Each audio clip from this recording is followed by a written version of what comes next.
Welcome, my friends, to a new day, a new video, and a new recipe as well.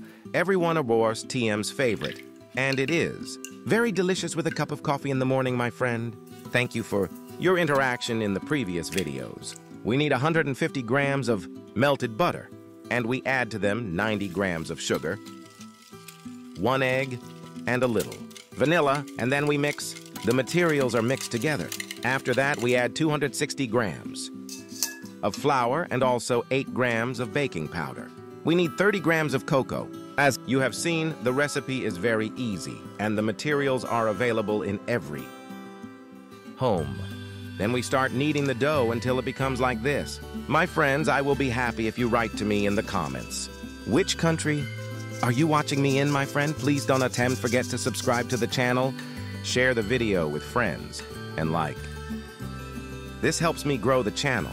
After that, we start shaping the dough into balls.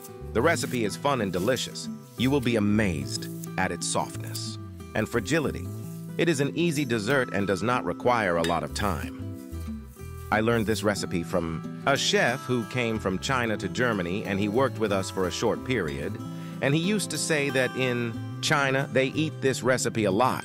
My friends, in the baking stage, we need a temperature of 200 degrees Celsius for 15 minutes. My friends, the smell is delicious and the biscuits look very wonderful. I made this recipe early in the morning before I had breakfast. When it was ready, I was very excited to eat it, so I immediately ate the biscuits, my wife and I, with a glass of milk.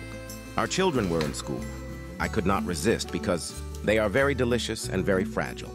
My loved ones, I hope you enjoyed this recipe. Write to me in the comments. If you like this recipe, do not forget to subscribe.